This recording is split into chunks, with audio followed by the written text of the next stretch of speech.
Very good morning students. तो आज pharmaceutics में साइज रिडक्शन का नेक्स्ट टॉपिक स्टार्ट करते हैं रोलर मिल। उससे पहले जो नेक्स्ट लास्ट जो टॉपिक हमने छोड़ा था जहाँ पर वो हमने कटर मिल के तक डिसकंटिन्यू किया था। कटर मिल जो कि कटिंग के प्रिंसिपल के ऊपर बेस्ड थी, जिसमें हम क्रूड ड्रग्स का या हर्बल ड्रग्स का साइज रिड्यूस करते थे by cutting chopping with the help of blades या with the help of knife. पीछे जो टॉपिक मैंने डिस्कस किया था लेक्चर नंबर 3, उसमें आप देख सकते हो कि हमने डिफरेंट जो मेथड्स थे साइज रिडक्शन के वो डिस्क्राइब किए थे। सबसे पहले था cutting method, second one was था कंप्रेशन मेथड जिसको ब्रूजिंग भी कहते हैं, third one was the impact method, fourth one was attrition and fifth was the combination of impact and attrition. तो आगे हम इन्हीं के बेस के ऊपर कि कौन कौन सी मिल्स फार्मास्यूटिकल इंडस्ट्रीज में यूज होती हैं उनको कंटिन्यू करेंगे। तो now next is the roller मिल।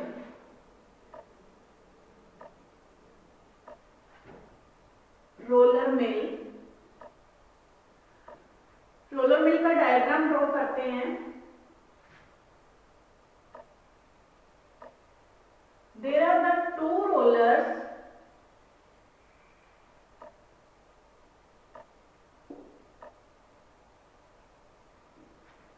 इस तरह से रोलर मिल के अंदर दो रोलर्स हैं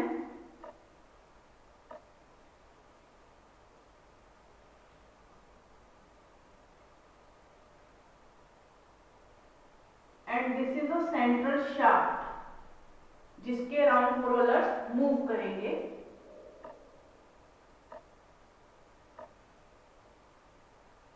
डायग्राम ड्रॉ कर लूं मैं इसका, फिर मैं आपको इसकी कंस्ट्रक्शन वर्किंग सब कुछ अच्छे से क्लियर करूंगी।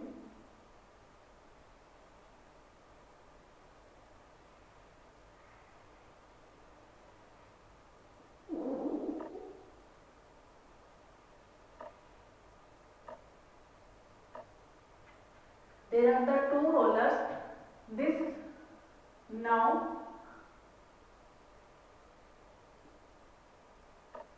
this is a hopper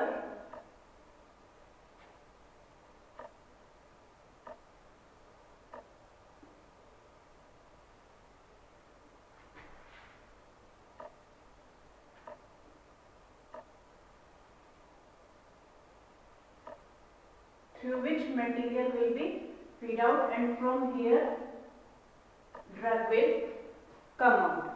तो इसके अगर हम लेबलिंग करें, these are the rollers,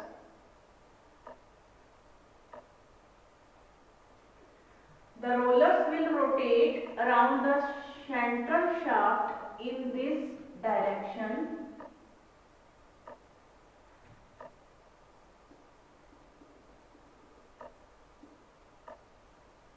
in this direction. This is the drug or the material with reduced size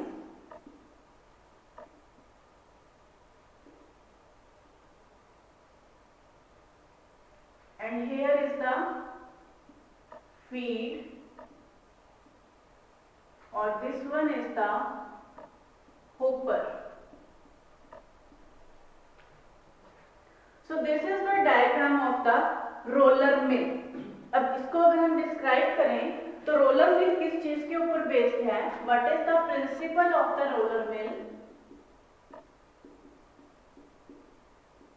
it is mainly based on the compression और ब्रूजिंग।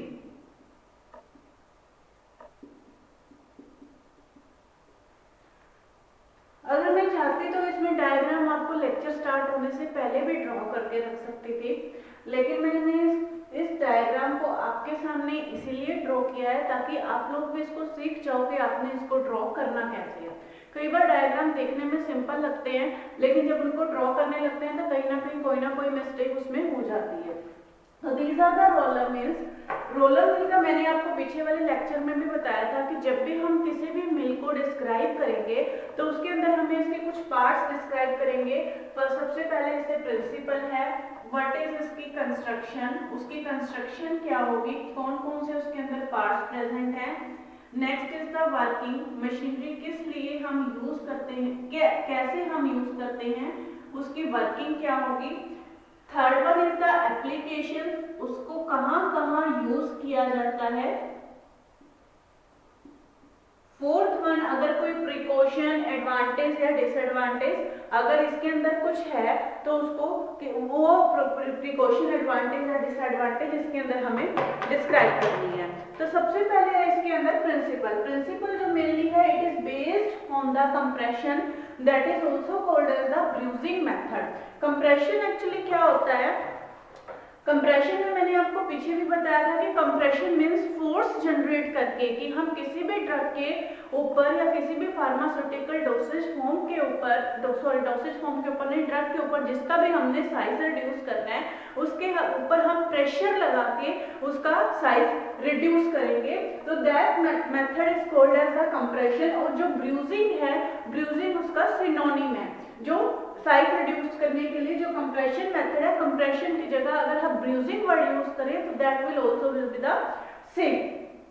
तो अब इसकी कंस्ट्रक्शन, अगर कंस्ट्रक्शन में हम यहाँ देखें तो इसमें काफी कुछ यहाँ डायग्राम से क्लियर है। इसमें एक्चुअली दो रोलर्स होते हैं, this is the roller number 1 and roller number 2। These rollers they will rotate in the opposite direction, एक दूसरे के ऑपोजिट डायरेक्शन में है। अभी जो कंस्ट्रक्शन में हम देखें, तो कंस्ट्रक्शन में एक्चुअली हम वर्किंग में डिस्क्राइब करेंगे। रोलर के अंदर हमने ये देखना है कि जो रोलर्स हैं कंस्ट्रक्शन में, these rollers they are consist of the about, इनका जो साइज है, ये जो इनका जो डायामीटर है, ये जो रोलर्स का डायामीटर है, this diameter of the roller, diameter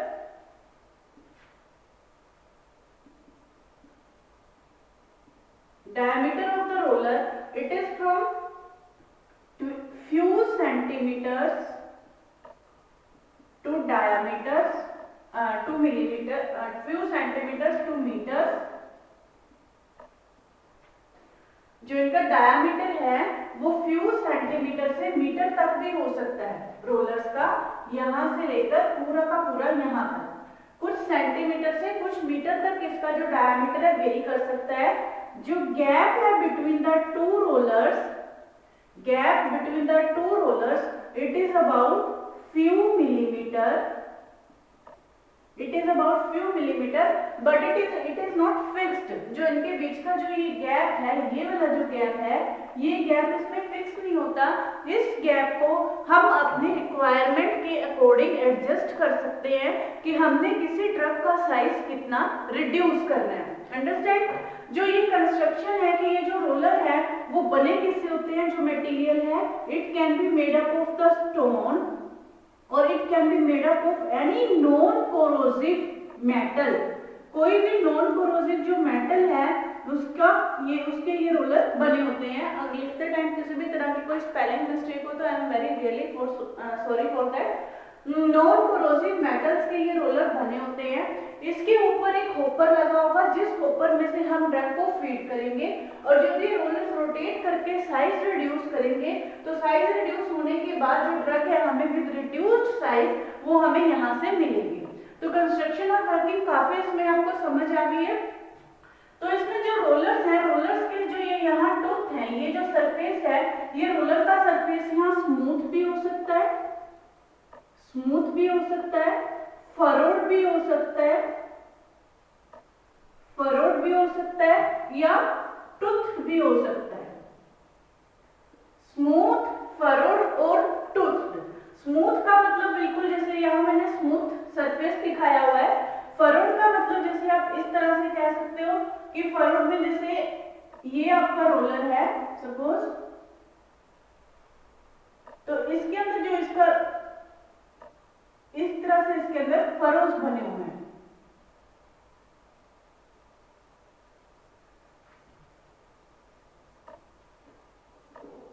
this is the furrowed.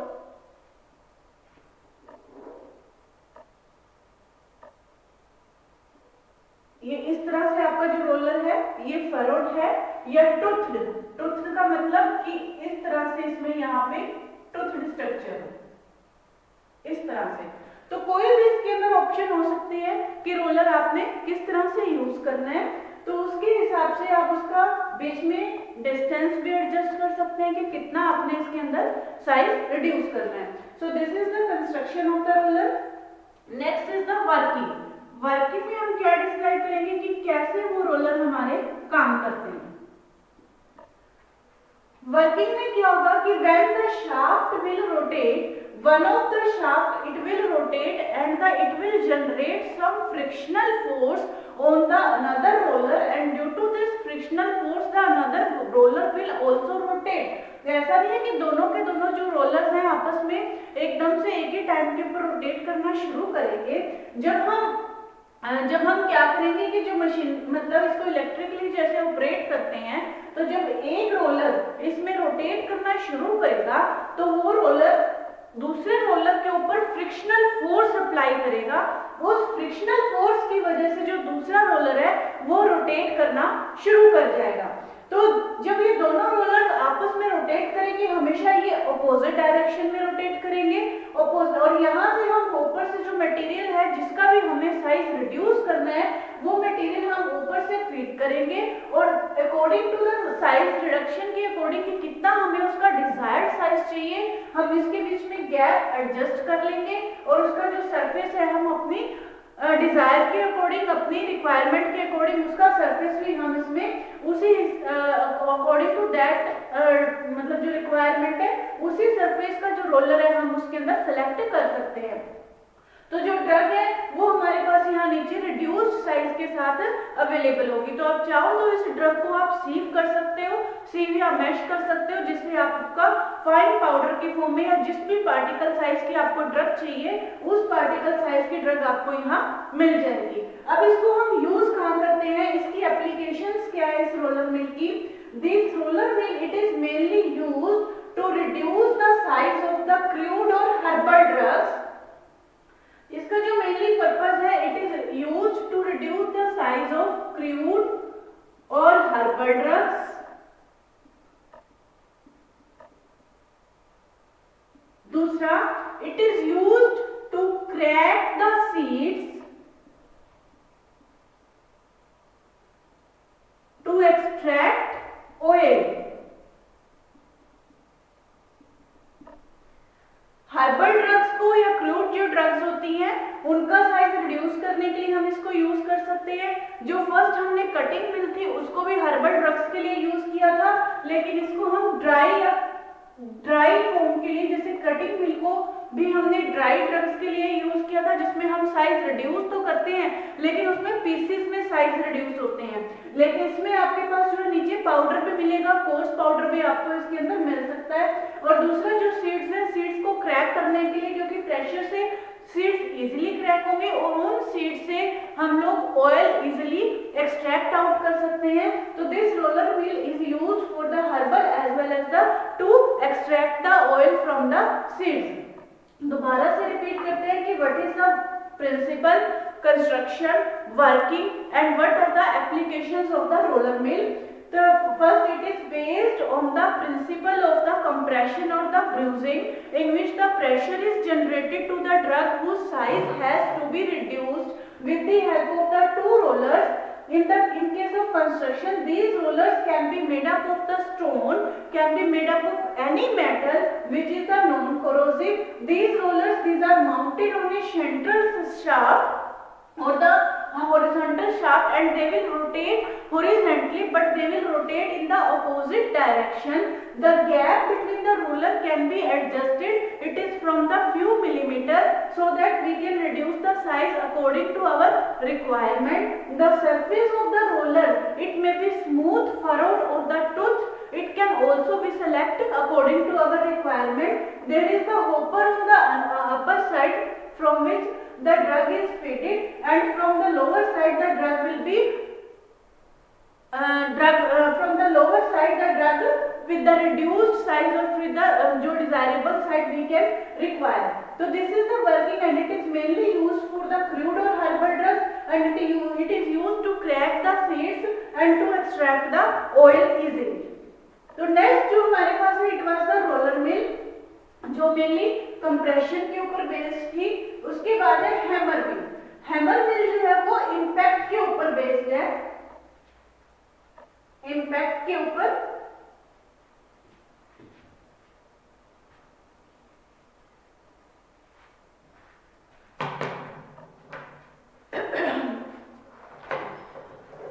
Hammer mill जो इम्पैक्ट का, मैंने आपको एक थर्ड मेथड इसके अंदर पढ़ाया था, इम्पैक्ट। इम्पैक्ट के अंदर क्या होता है कि जो इसमें एक सरफेस मूव करता है और दूसरा सरफेस उसके अंदर स्टेशनरी रहेगा।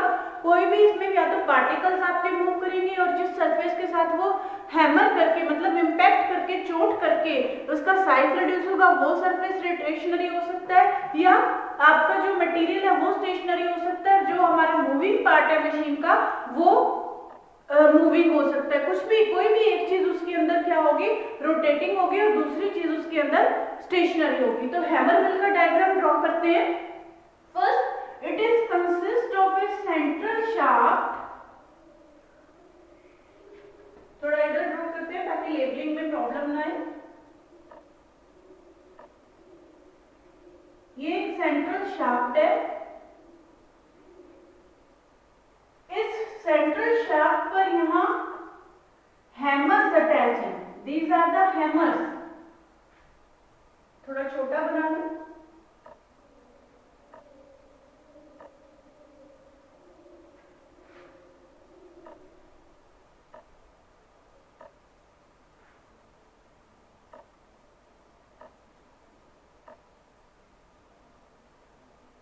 ये जो हैमर्स है ये शाफ्ट के साथ रोटेट भी करते हैं और इनकी रेडियल मूवमेंट भी होती है।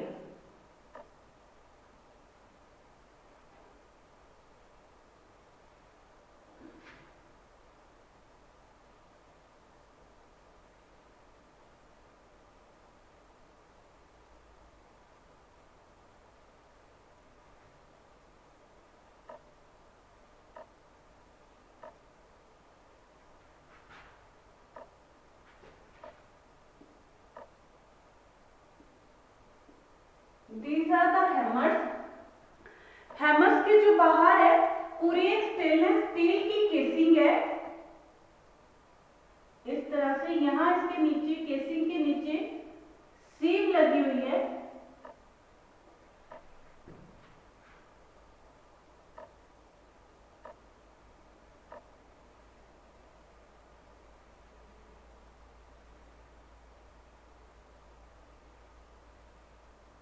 This is the casing.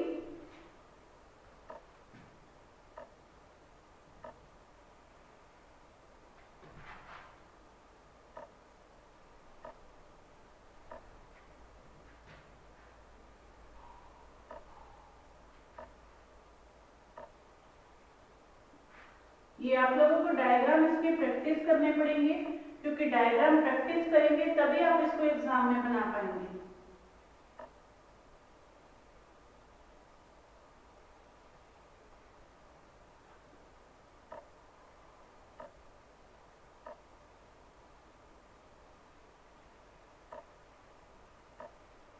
This one. और इसमें जो हम फीड करते हैं, मटेरियल फीड करते हैं, वो हम हॉरिजॉन्टली फीड करते हैं यहां से।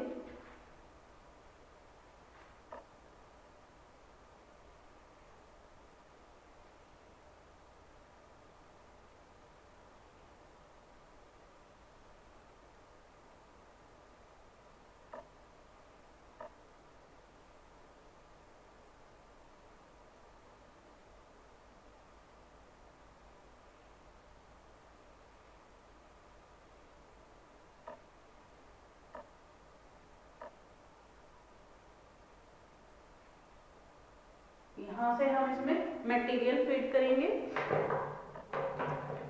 थोड़ी सी इसकी लेबलिंग करते हैं मशीन की।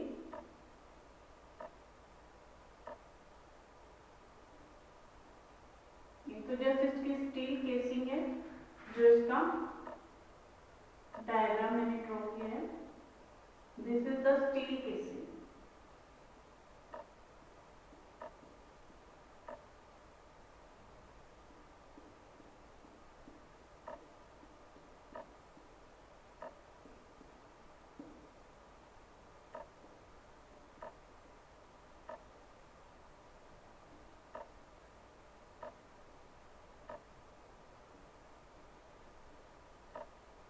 जो भी मिल्स के अंदर मटेरियल यूज होता है वो हमेशा नॉन कोरोसिव मटेरियल यूज होता है, ये ध्यान रखना।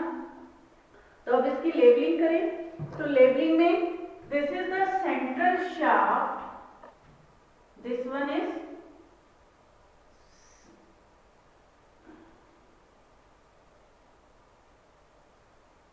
shaft, central shaft.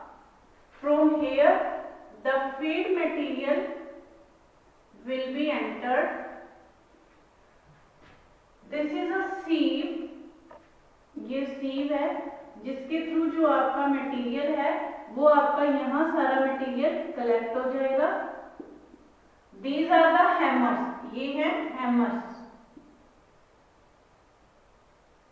और this is the steel casing, steel casing. तो ये जो मैंने यहाँ डायग्राम ड्रॉ किया है ये है हैमर में, HAMMER, हैमर में। चलिए शुरू करते हैं इसमें हैमर मिल।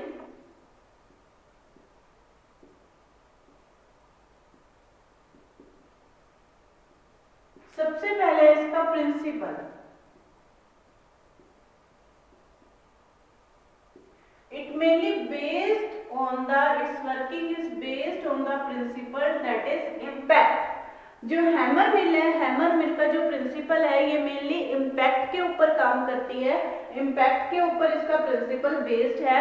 लास्ट टॉपिक में भी मैंने आपको बताया था कि what is the impact. Impact is a method in which the one of the material will remain stationery and it will strike with the any other moving material at high speed, जिसकी वजह से क्या होगा, the moving material it will create the shear force और it will create the impact. जैसे हम किसी चीज को चोट करके तोड़ते हैं, साइज रिड्यूस करते हैं, वही फंडा इसके अंदर है कि हम एक चीज को स्टेशनरी रखेंगे और दूसरी चीज को उसके ऊपर बहुत हाई स्पीड से रोटेट करेंगे, जिसकी वजह से क्या होगा कि वो उसके अंदर इम्पैक्ट यानी शेयरिंग फोर्स अप्लाई करेगा। शेयरिंग फोर्स अप्लाई करने की वजह से जो हमारी ड्रग है उसका पार्टिकल साइज इसमें रिड्यूस हो जाएगा। It is the principle. Now construction के अंदर कुछ एक पॉइंट्स हैं जो हमें इसमें माइंड में रखने पड़ते हैं। वर्किंग तो एक्चुअली आप जब इसका डायग्राम बनाओगे तो डायग्राम बनाते बनाते आपको इसकी 90% वर्किंग इसमें क्लियर हो जाएगी। अब इसमें कंस्ट्रक्शन में हमारे पास क्या है कि construction it mainly consist of a central shaft and central shaft के चारों तरफ क्या लगे हुए हैं, हैमर्स और द ब्लेड्स। दीज हैमर्स और the blades they will also rotate with the shaft and they will also show the radial movement। radial movement क्या होती है कि जैसे देखिए ये हैमर है तो ये हैमर रोटेट तो करेगी, साथ में ये इस तरह से टू एंड फ्रो मोशन जिसको बोलते हैं, इस तरह से ये रेडियल मूवमेंट शो करेंगे। तो these hammers जो ये बने होते हैं, these hammers they are made up of the any non corrosive material। कोई भी नॉन कोरोसिव मटेरियल होता है जिसको जंग ना लगे, जो मेटल हमारी खराब ना हो। And this whole of the blades और होल ऑफ द जो मिल है, वर्किंग पार्ट है, it is mounted in a steel casing. Steel casing के अंदर इसको माउंट किया जाता है। जो इसका लोअर पार्ट है, लोअर पार्ट पे यहाँ पे एक छोटी सी हम देखो सीव लगी हुई है, उस सीव में जो वो सीव है दिस इज द चेंजेबल। इसमें हम सीव जो है अपने अकॉर्डिंग डिजायरेबल साइज रेंज के अकॉर्डिंग ये सीव है वो उसी पोर साइज की सीव हम इसके अंदर लगा सकते हैं। और यहाँ साइड में क्या है, जो फीड है इसके अंदर हॉरिजॉन्टली फीड यानी मटेरियल और ड्रग को फीड किया जाता है, जिसका हमने साइज रिड्यूस करना होता है। इसके अंदर जो गैप है हैमर के अंदर और माउंटिंग के अंदर जो गैप है वो थोड़ा गैप होता है, तो यहाँ थोड़ा सा मैंने ज्यादा बना दिया लेकिन थोड़ा सा गैप होता है ताकि उसका पार्टिकल साइज इसमें रिड्यूस हो जाए। जैसे ही इसमें ये हैमर्स रोटेट करेंगे ये हमारा जो ड्रग के पार्टिकल्स हैं उन ड्रग पार्टिकल्स को स्टील केसिंग के साथ हिट करेंगे और पार्टिकल्स आपस में भी कोलाइड करेंगे, जिसके कारण उनका साइज रिड्यूस हो जाएगा। Now next is the working.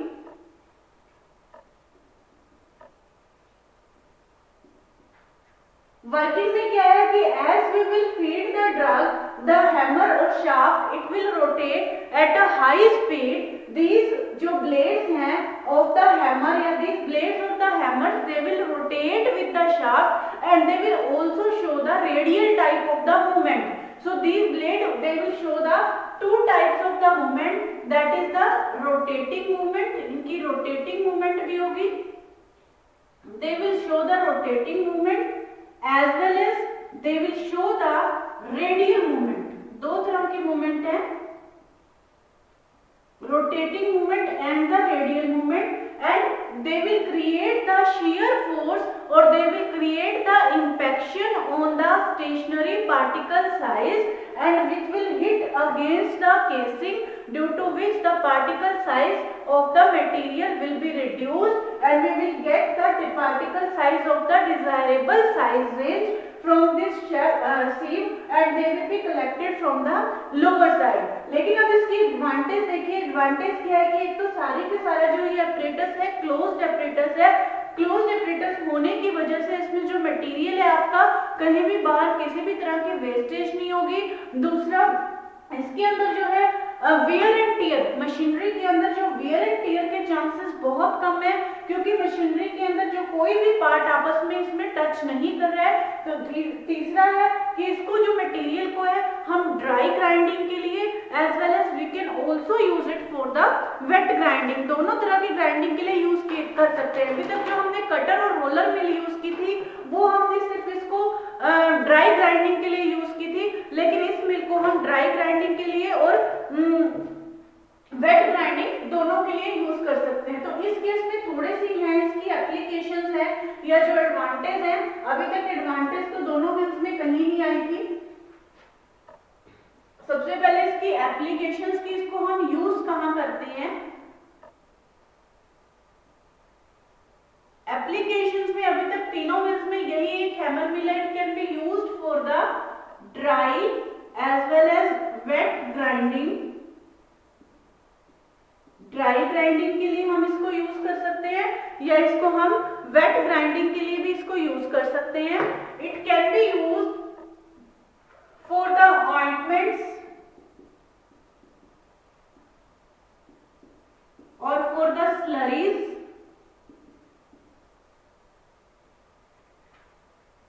Advantage इसके क्या है,